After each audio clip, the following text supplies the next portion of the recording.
नमस्कार दोस्तों, बहुत बहुत स्वागत है आपका अपना चैनल एजुकेशन प्रेस में। तो आज हम लोग बात करने वाले पॉलिटिकल साइंस का चैप्टर नंबर 1 है शीत युद्ध क्लास 12।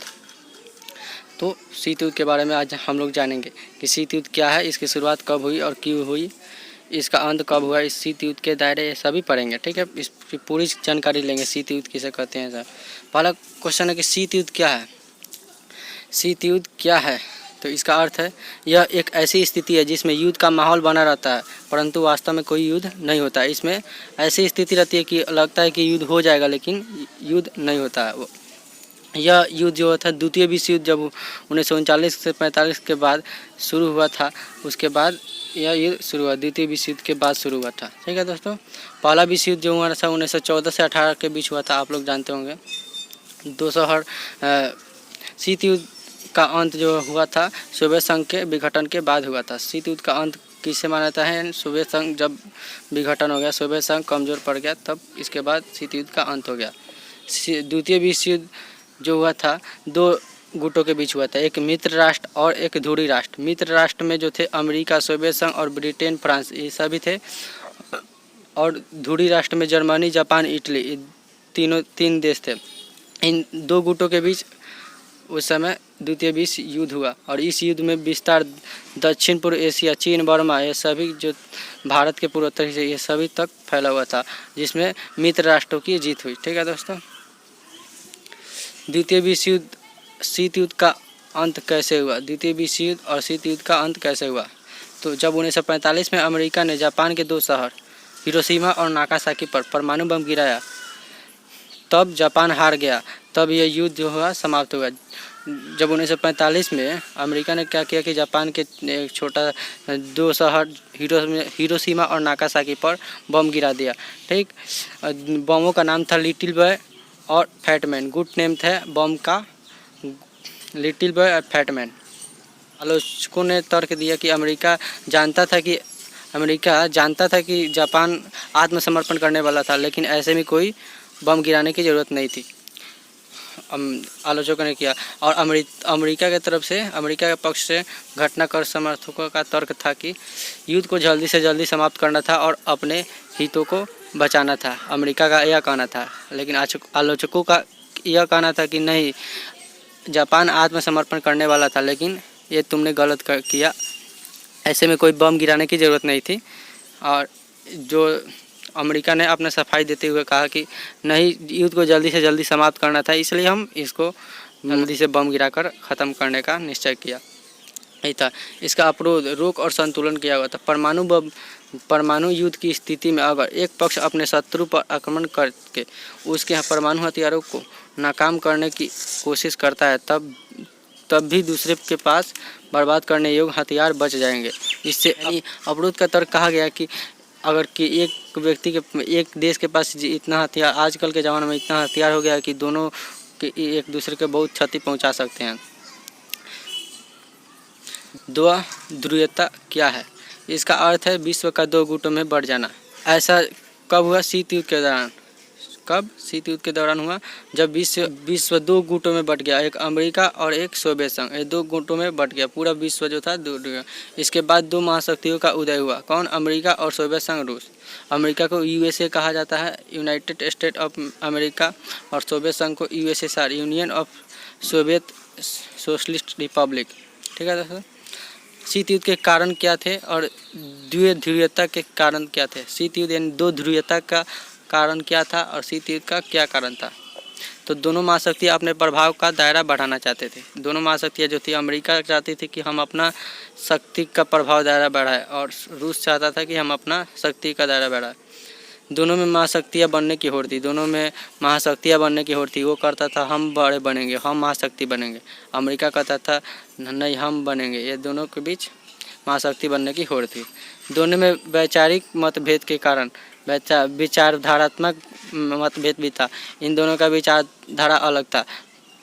अमेरिका का विचारधारा था कि दुनिया को चलाने के लिए पूंजीवादी अर्थव्यवस्था जो है वह सबसे अच्छा है, लेकिन सोवियत संघ, रूस का कहना था कि नहीं, दुनिया को चलाने के लिए साम्यवाद यानी समाजवाद अर्थव्यवस्था जो वो अच्छे है।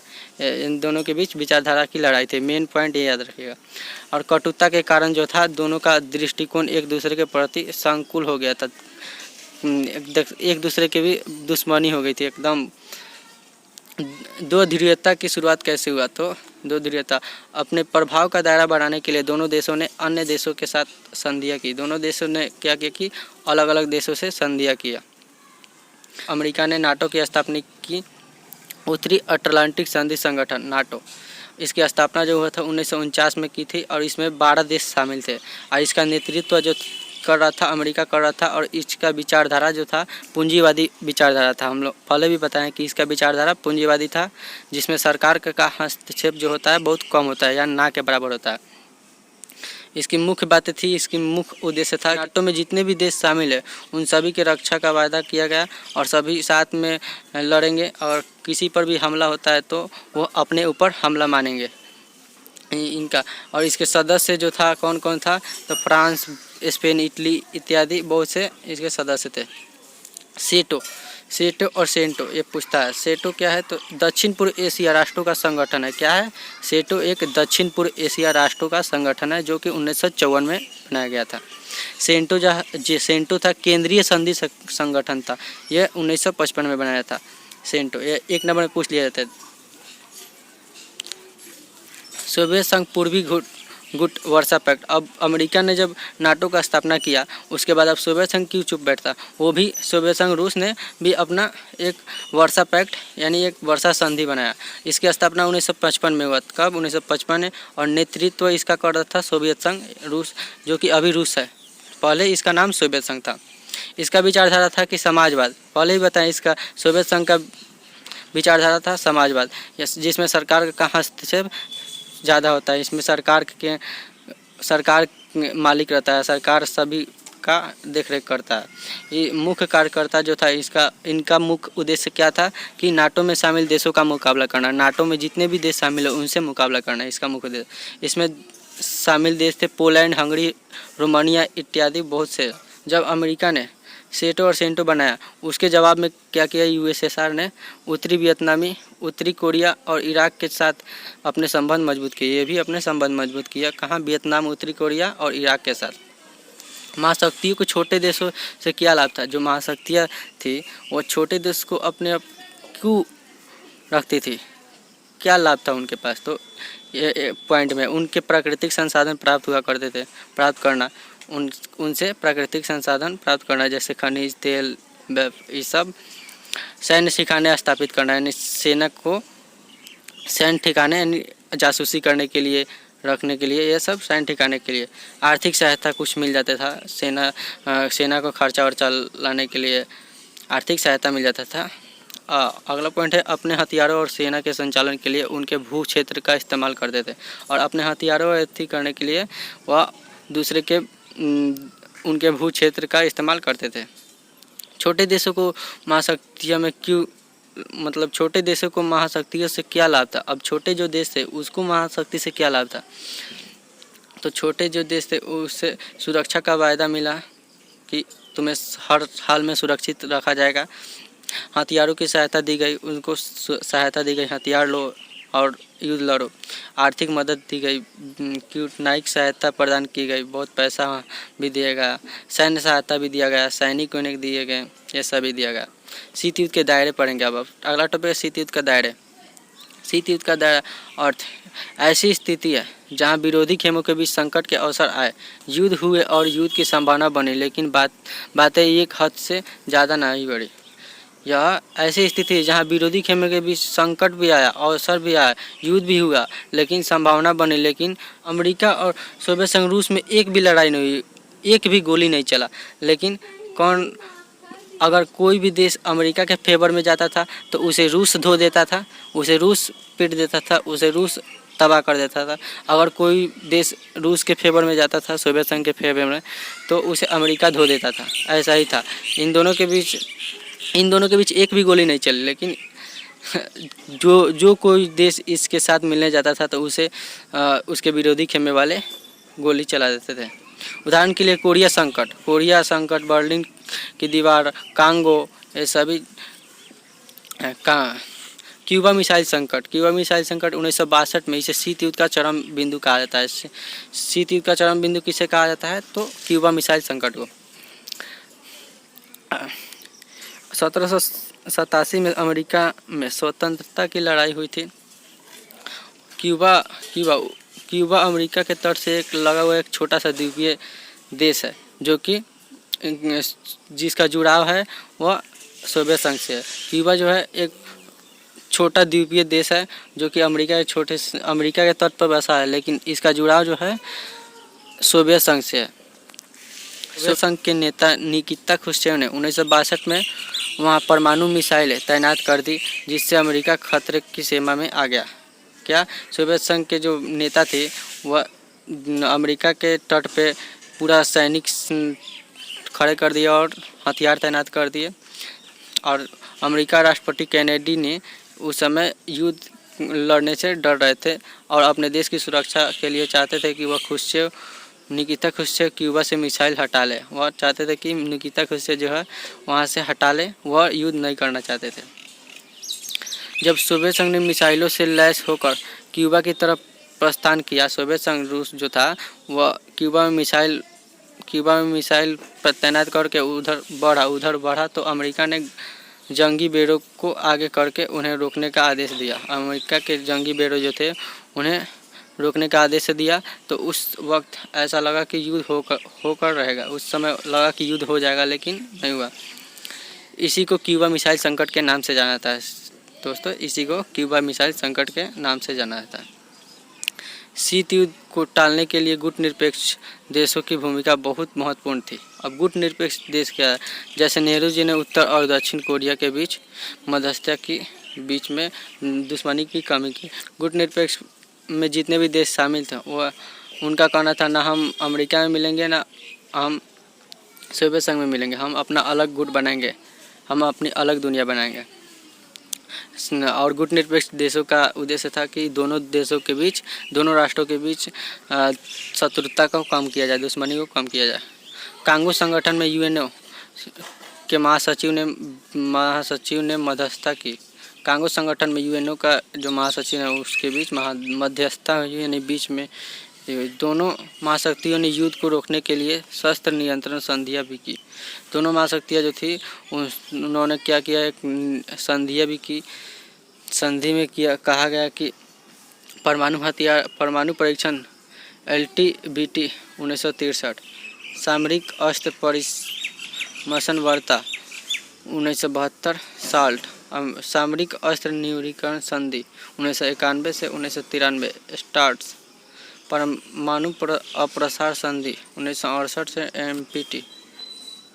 महाशक्तियों के मध्य प्रतिद्वंदिता होने के बावजूद भी शीत युद्ध एक रक्त रंजित युद्ध के रूप में नहीं ले सका, क्योंकि दोनों पक्ष जानते थे कि अगर परमाणु युद्ध होता तो दुनिया दोनों तहस नहस हो जाती, बहुत खतरनाक हो जाती। इनके पास इतने हथियार थे कि दोनों के पास इतना हथियार था कि अगर शीत युद्ध होता तो पूरा दुनिया तहस नहस हो जाती।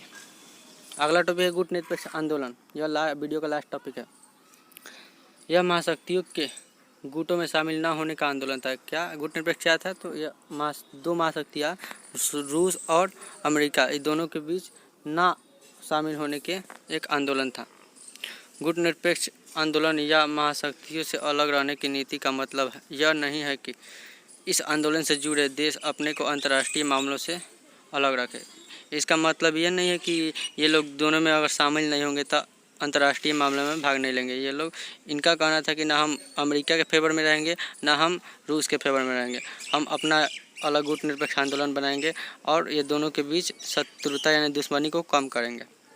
इनका अंतर्राष्ट्रीय मामलों में अलग रहने का कोई मन नहीं था। गुटनिरपेक्ष आंदोलन का कारण क्या था? तो स्वतंत्र हुए देशों में जुड़ाव स्थापित करना, ताकि वे अपनी समस्याओं को मिलकर सुलझा सके। जो नए नए देश आज़ाद हुए थे उन सभी विकासशील देश आपस में मिलकर एक गुटनिरपेक्ष आंदोलन बनाया और अपने समस्या को सुलझाने का काम किया। स्वतंत्र विदेश नीति अपनाने के लिए अपना स्वतंत्र देश विदेश नीति अपनाने के लिए। ये देश किसी महाशक्ति के पीछे लघु नहीं बनना चाहते, यानी पीछे नहीं भागना चाहती थी किसी भी महाशक्ति के कारण। ये अपना डिसीजन अपने लेगी, अपना फैसला अपना लेगी, अपना आपस में संगठित होकर एक सशक्त ताकत बनने के लिए, अंतर्राष्ट्रीय व्यवस्था को लोकतांत्रिक बनाने के लिए, अपने देश के विकास के लिए इन लोगों ने गुटनिरपेक्ष में शामिल हुआ। गुटनिरपेक्ष आंदोलन के क्या उद्देश्य थे?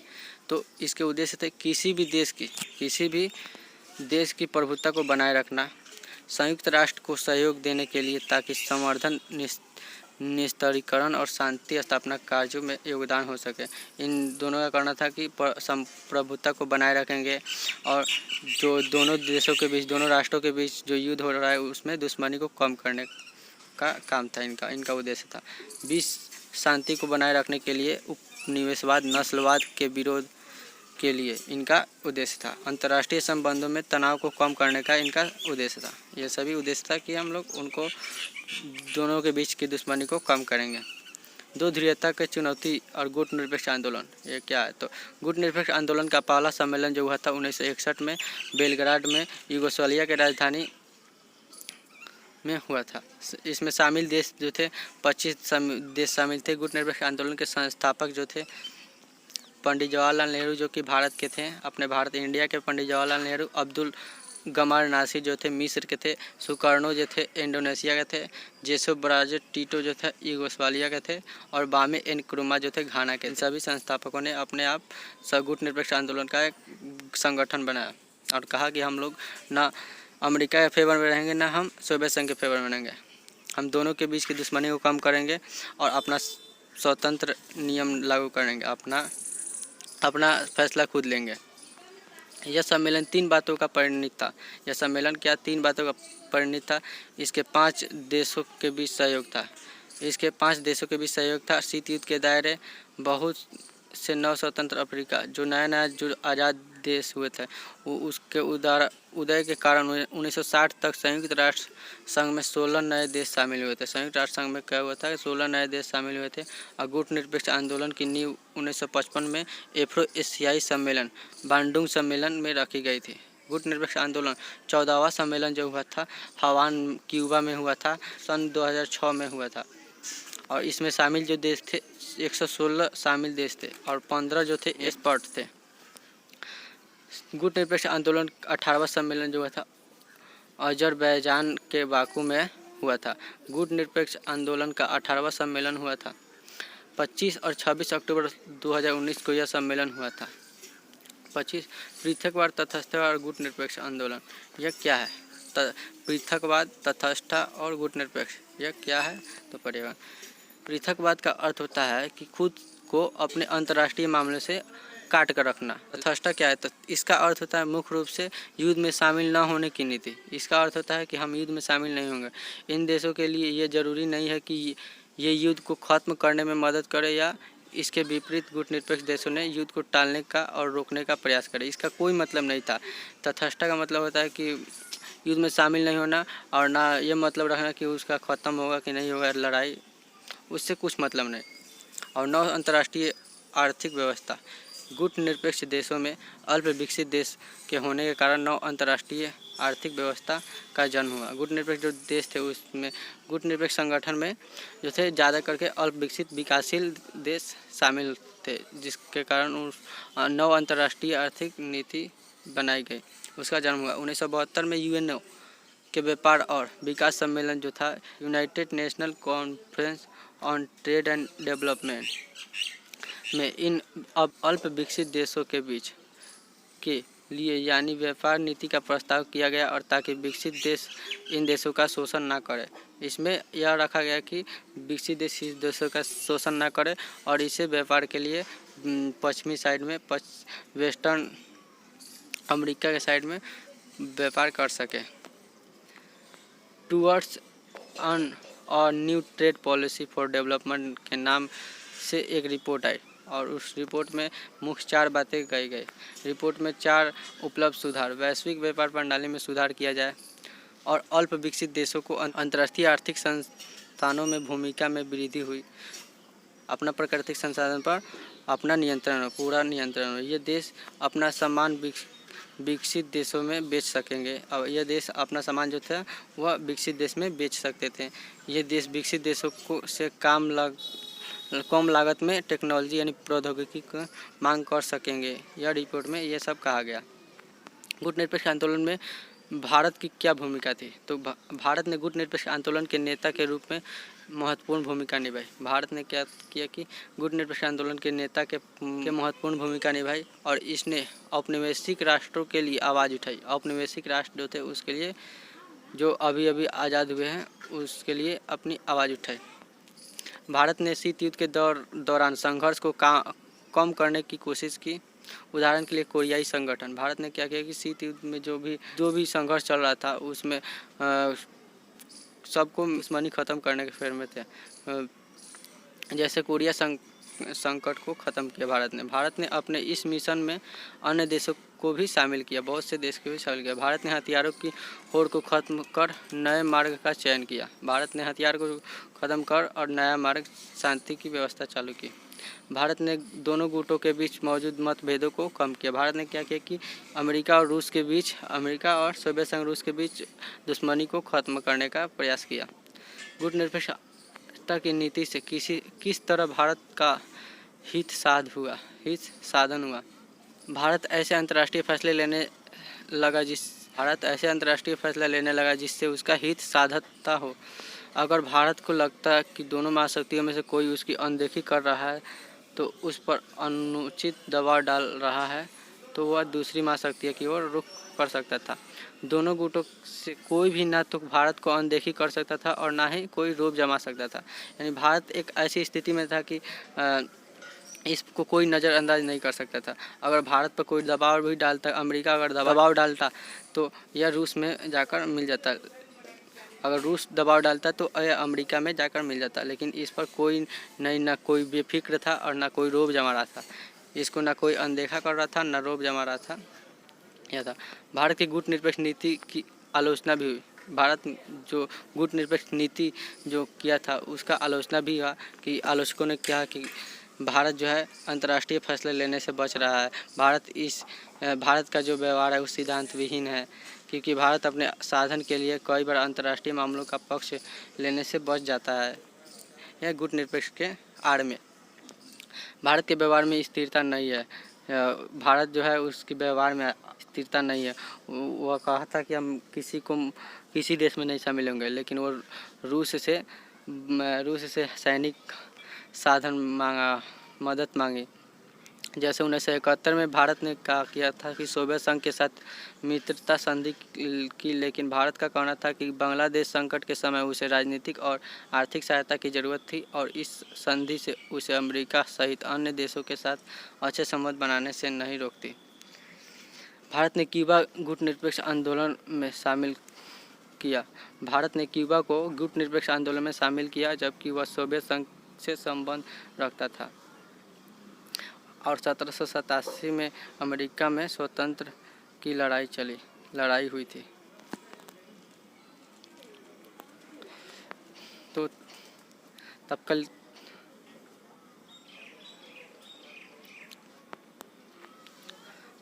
तक के लिए जय हिंद। और चैनल पर तो ये रहा शीत युद्ध की पूरी कहानी। अगर आप चैनल पर नए हैं, चैनल को सब्सक्राइब कर दें, लाइक कर दें और दोस्तों में शेयर कर दें, ताकि आपको, अगर आप चैनल पर नए हैं तो चैनल को सब्सक्राइब कर दें, लाइक कर दें, बेल आइकन को प्रेस कर दें और दोस्तों में शेयर कर दें। तब तक के लिए जय हिंद।